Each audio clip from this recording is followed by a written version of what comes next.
جب میں ایسا بولتا ہوں کہ میں نیک نہیں ہوں، میرے دوست بولتے ہیں حضرت وسیم بھائی آپ ایسا بولتے ہیں تو لوگ کیا سمجھیں گے، آپ کے سننے والے، میں نیک نہیں ہوں، میں گنہگار ہوں، تو لوگ کیا سمجھیں گے، کیا کی بڑے غلطیاں کردہ لہینو، کیا کی جوانی میں کیا کی کردہ لہینو۔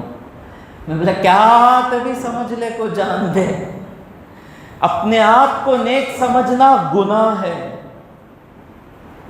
اپنی چھوٹی غلطی، سامنے والا بڑا گناہ کیا ہے، میں صرف چھوٹی غلطی کیا ہوں، لیکن کسے معلوم اللہ اس کی بڑی غلطی کو معاف کر دے گا اور میری چھوٹی غلطی سے مجھے پکڑ لے گا۔ جتنا آدمی اللہ سے ڈرنے والا ہوگا اتنا اس کے منہ سے نکلے گا کہ میں گنہگار ہوں، میں گنہگار ہوں، میں گنہگار ہوں۔ ہمارے بچپن میں ہم دیکھتے تھے جتنے نیک ہوتے تھے وہ اپنے آپ کو خط میں کیا لکھتے، خاکسار، گنہگار، حقیر۔ آج دنیا ہی پلٹو ہو گئی ہے کہ یہ باتیں بولے تو کیا کی کریں ہی شاید انہوں، اب سمجھ لے کو جان دے، مجھے کیا ہے۔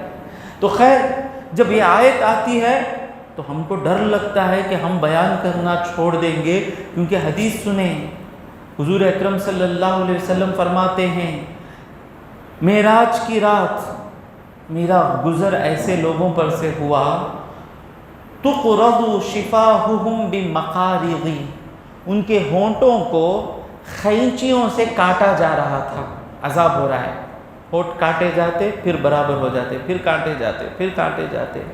فقلت، میں نے کہا بمقارض من نار، آگ کی خینچیوں سے ہونٹ کاٹے جا رہے ہیں۔ میں نے کہا یا جبریل من ہؤلاء، جبریل یہ کون لوگ ہیں جنہیں یہ عذاب ہو رہا ہے؟ قال، جبرائیل امین نے کہا ہؤلاء الخطباء من اہل الدنیا، یہ دنیا کی خواہش رکھنے والے مقرر ہیں، جن کا مقصد امت سدھرنا نہیں ہے، جن کا مقصد کیا، صرف اٹریکٹو بیان کرنا، زیادہ لوگوں کو جمانا، بھلے ہی مجھے جھوٹ بولنا پڑے، بھلے ہی امت گمراہ ہو جائے، میں بڑا مقرر بن جانا، یوٹیوب پر زیادہ لوگ میرا بیان سننا۔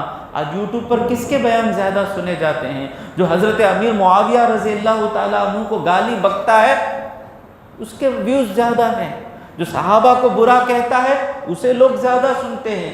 تو اپنے آپ کو فیمس کرنے کے لیے دنیا کے خاطر لوگ جو چاہتے ہیں ویسا بیان کرنا، زکوٰۃ دینے کی ضرورت نہیں، آپ تو اچھی طریقے سے واقف ہیں، لاکھوں لوگ پیچھے آ جائیں گے۔ تو فرماتے ہیں دنیا کی خواہش رکھنے والے خطبہ یأمرون الناس بالبر، جو لوگوں کو نیکی کا حکم دیں گے، وینسون انفسہم، اپنے آپ کو بھول جائیں گے۔ بھائی اس کو نماز پڑھنے کو کہہ رہا ہوں، میں بھی تو نماز پڑھنا ہے، اس کو سچ بولنے کو کہہ رہا ہوں، مجھے بھی تو سچ کہنا ہے، اسے کہہ رہا ہوں کہ دنیا کو ٹھوکر میں ڈالو، میں دنیا کو سر پہ بٹھا کر بیٹھا ہوں نا۔ تو ایسے بیان کرنے والے جو خود عمل نہیں کریں گے، دوسروں کو عمل کرنے کا حکم دیں گے، ان لوگوں کو یہ عذاب ہے۔ پھر ایک اور حدیث سنیں، حضور اکرم صلی اللہ علیہ وسلم فرماتے ہیں، مسلم شریف کی حدیث ہے، اسامہ بن زید رضی اللہ تعالیٰ عنہ سے مروی ہے، قال، اسامہ بن زید کہتے ہیں کہ سمعت رسول اللہ صلی اللہ علیہ وسلم یقول، میں نے رسول اللہ صلی اللہ علیہ وسلم کو کہتے ہوئے سنا، یؤتی بالرجل، ایک آدمی کو لایا جائے گا، یوم القیامت، قیامت کے دن ایک آدمی، فیلقی فی النار، اس کو جہنم میں پھینک دیا جائے گا، اور جب جہنم میں جلے گا تو اس پر عذاب کیسا ہوگا، فتنطلق اقطاب بطنہ، اس کے پیٹ کی جو آنتیں ہیں، اتڑیاں بولتے ہیں نا ہماری زبان میں، وہ اتڑیاں جلدی گرمی کی وجہ سے پیچھے کے رستے سے باہر آ جائیں گی ڈالتے ہی، فیدور، وہ گھومے گا، کما یدور الحمار بالرحا، چکی کے اطراف گدھا جیسے دوڑتا ہے۔ اس زمانے میں تیل نکالنے کے لیے چکی ہوتی ہے، اس میں تیل کی بینچ ڈال دیتے ہیں، آج بھی شاید ہے گاؤں میں، گدھے کو یا بیل کو رسی باندھ دیتے، وہ بچنے کے لیے بھاگتا، تو وہ کہیں بھاگتا نہیں، وہ چکی کے ارد گرد ہی بھاگتا رہتا، اس کے بھاگنے کی وجہ سے وہ چکی پیستی ہے، تو اس کی اتڑیاں آنتیں باہر نکل جائیں گی اور وہ آنتیں وہ اٹک جائیں گی اور یہ گھومتا رہے گا جس طرح گدھا گھومتا ہے. فَيَجْتَمَعُ إِلَيْهِ أَهْلُ النَّارِ جہنمی اس کے ارد گرد آ جائیں گے جو جہنم میں پہلے سے عذاب میں ہیں. فَيَقُولُونَ وہ کہیں گے یا فلان حضرت اے فلان حضرت ما لکا کیا ہوا تم کیوں جہنم میں ہو؟ الم تکن تأمر بالمعروف کیا تم بھلائی کا حکم نہیں دیتے تھے؟ وتنہا عن المنکر کیا تم برائی کا حکم نہیں دیتے تھے؟ تم تو نماز پڑھو بولتے تھے، تم تو زنا مت کرو بولتے تھے، تم جہنم میں کیا کر رہے ہو؟ تو کہے گا بلا ہاں ایسا ہی تھا. قد كنت آمر بالمعروف میں بھلائی کا حکم دیتا تھا، نماز پڑھو، روزہ رکھو، سچ بولو، ماں باپ کی عزت کرو. ولا آتی ہی وہ نیکیاں میں کرتا نہیں تھا، صرف بیان تک تھی نیکیاں. اللہ وانہا عن المنکر برائی سے روکتا تھا، جھوٹ مت بولو، غیبت مت کرو، رشوت مت لو، لیکن پوری غلطیاں میں کرتا تھا. یہ اللہ کو ناراض ہوا میرا رب اور اللہ تبارک و تعالیٰ مجھے اس عذاب میں ڈال دیا. اب کیا کریں حضرت؟ بیان چھوڑ دیں کیا؟ اس کا معنی یہ نہیں ہے کہ جب تک تم سدھرے نہیں تب تک بیان نہ کرو، یہ معنی نہیں. اس کا معنی یہ ہے لوگوں کو بھلائی کا حکم دینا ایک نیکی ہے اور خود سدھرنا یہ دوسری نیکی ہے.